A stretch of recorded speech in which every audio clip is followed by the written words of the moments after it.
اعوذ باللہ من الشیطان الرجیم بسم اللہ الرحمن الرحیم رب اشرح لی صدری ویسر لی امری واحلل عقدۃ من لسانی یفقہوا قولی۔ آج ہم البقرہ کا 15واں رکوع کا ترجمہ اور تشریح پڑھیں گے۔ ملاحظہ فرمائیں۔ یا بنی اسرائیل اذکروا نعمتی التی انعمت علیکم وانی فضلتکم علی العالمین۔ اے بنی اسرائیل، میری وہ نعمت یاد کرو جو میں نے تم کو عطا کی تھی، اور یہ بات بھی یاد کرو کہ میں نے تم کو سارے جہانوں پر فضیلت دی تھی۔ واتقوا یوما لا تجزی نفس عن نفس شیئا ولا یقبل منها عدل ولا تنفعها شفاعۃ ولا هم ینصرون۔ اور اس دن سے ڈرو جس دن کوئی شخص بھی کسی کے کچھ کام نہیں آئے گا، نہ کسی سے کسی قسم کا فدیہ قبول کیا جائے گا، نہ اس کو کوئی سفارش فائدہ دے گی اور نہ کوئی ان کو مدد پہنچے گی۔ وَإِذِ ابْتَلَىٰ إِبْرَاهِيمَ رَبُّهُ بِكَلِمَاتٍ فَأَتَمَّهُنَّ قَالَ إِنِّي جَاعِلُكَ لِلنَّاسِ إِمَامًا قَالَ وَمِن ذُرِّيَّتِي قَالَ لَا يَنَالُ أَحَدِ الظَّالِمِينَ۔ اور وہ وقت یاد کرو جب ابراہیم کو ان کے پروردگار نے کئی باتوں سے آزمایا اور انہوں نے وہ ساری باتیں پوری کی۔ تب اللہ نے ان سے کہا کہ میں تمہیں تمام انسانوں کا پیشوا بنانے والا ہوں۔ ابراہیم نے پوچھا، اور میری اولاد میں سے؟ تو اللہ نے فرمایا، میرا یہ عہد ظالموں کو شامل نہیں ہے۔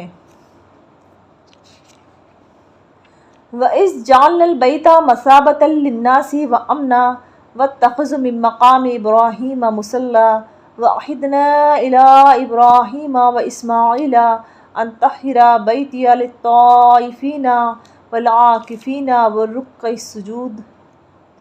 اور وہ وقت یاد کرو جب ہم نے بیت اللہ کو لوگوں کے لیے ایسی جگہ بنایا جس کی طرف وہ لوٹ لوٹ کر جائیں اور جو سراپا امن ہو، اور تم مقام ابراہیم کو نماز پڑھنے کی جگہ بنا لو۔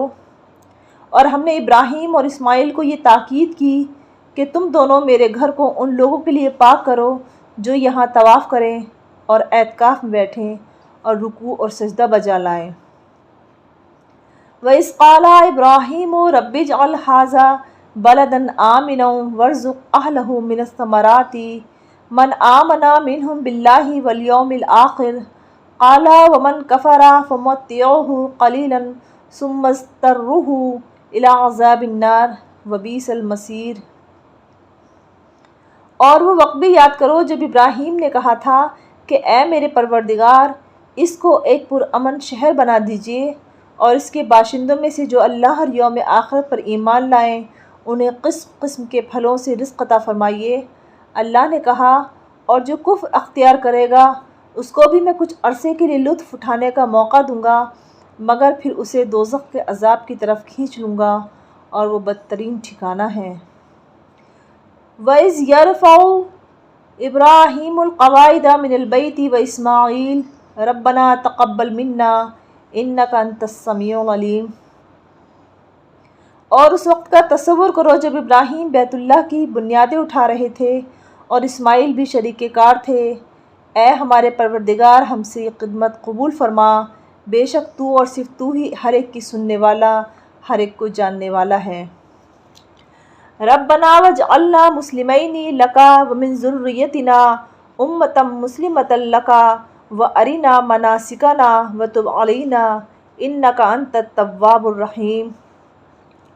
اے ہمارے پروردگار، ہم دونوں کو اپنا مکمل فرما بردار بنا لے، اور ہماری نسل سے بھی ایسی امت پیدا کر جو تیری پوری طرح تابع دار ہو، اور ہم کو ہماری عبادتوں کے طریقے سکھا دے، ہماری توبہ قبول فرما لے، بے شک تو اور صرف تو ہی معاف کر دینے کا خوگر اور بڑی رحمت کا مالک ہے۔ ربنا وابعث فیہم رسولا منہم یتلو علیہم آیاتک ویعلمہم الکتاب والحکمۃ ویزکیہم انک انت العزیز الحکیم۔ اور ہمارے پروردگار، ان میں ایک ایسا رسول بھی بھیجنا جو انہی میں سے ہو، جو ان کے سامنے تیری آیتوں کی تلاوت کرے، انہیں کتاب اور حکمت کی تعلیم دے، اور ان کو پاکیزہ بنائے۔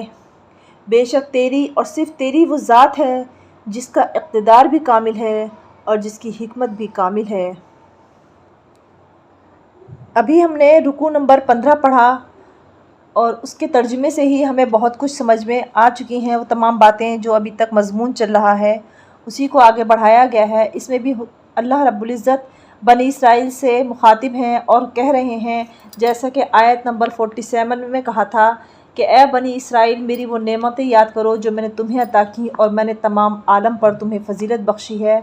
اور اس فضیلت کو دینے کے بعد اللہ تعالیٰ پھر فرماتے ہیں کہ میں نے فضیلت اسی لیے بخشی تھی تاکہ تم دونوں جہان میں سرخروئی اور کامیابی و کامرانی حاصل کرو، لیکن اس کے باوجود تم میں سے چند لوگ ہی تھے جو صحیح راستے پر چلے، اور جو صحیح راستے پر چلے تو وہ آج بھی صحیح راستے پر ایسے ہیں کہ انہوں نے بنا کسی تردد کے، بنا کسی شک و شبے کے حضور اقدس صلی اللہ علیہ وسلم کی بات کو مان لیا اور قرآن پر یقین کیا، وحی پر یقین کیا اور اسلام پر یقین کیا، لیکن جن کے دل میں کھوٹ تھا انہوں نے یقین نہیں کیا اور وہ جہنم کا ایندھن ہے۔ اور اسی لیے اللہ تعالیٰ نے آگے کی آیت میں فرمایا ہے کہ اور اس دن سے ڈرو جس دن کوئی شخص بھی کسی کے کچھ کام نہیں آئے گا۔ اگر تم یہ سوچتے ہو کہ تمام عالم میں ہمیں فضیلت حاصل رہی ہے تو اس سے کچھ فائدہ نہیں ہوگا۔ صحیح کام کرنے سے ہی، تم سیدھے راستے پر چلنے سے ہی تمہیں اللہ کے یہاں سرخروئی ملے گی، ورنہ یہ اس بات سے ہرگز تمہیں کوئی کامیابی نہیں ملے گی کہ تمہارے درمیان پیدر پہ نبی آئے اور تم ایک افضل قوم رہے ہو۔ لہٰذا اب اس نبی کو قبول کرو گے تو تبھی تمہاری سفارش قبول ہوگی، تبھی تمہیں اللہ تعالیٰ کے یہاں کامیابی حاصل ہوگی، ورنہ قیامت کے دن نہ کسی کی کوئی سفارش قبول کی جائے گی اور نہ کسی کو کوئی مدد پہنچے گی۔ پھر اس کے بعد وَإِذِ ابْتَلَىٰ إِبْرَاهِيمَ آیت نمبر 124 میں کہا گیا ہے کہ وہ وقت یاد کرو جب ابراہیم کو ان کے پروردگار نے کئی باتوں سے آزمایا۔ کئی باتوں سے آزمانے کا مطلب ہم سبھی جانتے ہیں کہ ابراہیم علیہ السلام پر پے در پہ آزمائش آئیں۔ پیدائش ان کی آزمائش تھی کہ کس طرح سے وہ خفیہ طریقے سے رکھے گئے اور کس طرح سے وہ پرورش پائی، پھر ان کے باپ سے ہی ٹکراؤ ہوا، پھر نمرود سے ہوا، پھر آگ میں ڈالے گئے، پھر اس کے بعد وہ اپنی بستی کو انہیں چھوڑنا پڑا، پھر اس کے بعد انہیں ایک شیرخوار بچہ اور بیوی کو لق و دق پہاڑی ایریے میں چھوڑنا پڑا۔ تو اس طرح سے اللہ تعالیٰ نے انہیں جب بہت ساری آزمائشوں سے گزارا، اور ابراہیم کا ذکر اس لیے کیا گیا ہے کیونکہ یہود، نصارہ اور مشرکین مکہ تینوں ہی ابراہیم علیہ السلام کو اپنا بزرگ، اپنا بڑا مانتے تھے، تو اس لیے ان کا ذکر کیا گیا ہے کہ ان کے پروردگار انہوں نے کئی باتوں سے آزمایا اور انہوں نے وہ ساری باتیں پوری کی۔ جب انہوں نے تمام آزمائشوں میں پورے اتر گئے، یعنی کہ نبیوں کو بھی اتنی آسانی سے اس درجے پر نہیں پہنچایا جاتا، انہیں سخت آزمائشوں سے گزرنا پڑتا ہے۔ جب وہ تمام آزمائش سے پوری اتر گئے، جب انہیں خلیل اللہ کہہ دیا گیا، جب انہیں اللہ کا دوست بتا دیا گیا، تب اللہ نے ان سے کہا کہ اب میں تمہیں تمام انسانوں کا پیشوا بنانے والا ہوں۔ تو ابراہیم نے فوراً پوچھا، چونکہ انسان تھے تو لہٰذا انہیں فوراً اپنی امت کا، اپنی آل اولاد کا خیال آیا، تو پوچھا کہ اور میری اولاد کا کیا ہوگا؟ تو اللہ نے فرمایا کہ جو صحیح راستے پر چلے گی تمہاری اولاد میں سے وہی میرے بہترین بندے ہوں گے، اور جو ظالم ہوں گے، جو انکار کریں گے، جو صحیح راستے پر نہیں چلیں گے، وہ میرے اس عہد میں ہرگز شامل نہیں ہوں گے۔ پھر اللہ تعالیٰ نے ابراہیم کو حکم دیا کہ تم اللہ کا گھر بناؤ، تو انہوں نے پھر اللہ کا گھر بنایا اور اسے وہاں پر کھڑے ہو کر کہا کہ اب اس کی طرف جو ہے جتنے بھی لوگ ہیں اس کی طرف رخ کر کے نماز پڑھیں، اور ابراہیم اور اسماعیل نے اس مقام کو پاک صاف کیا رکوع سجدے کے لیے، اور ان سے یہ تاکید گئی کہ صاف کر کے اس گھر کو بناؤ۔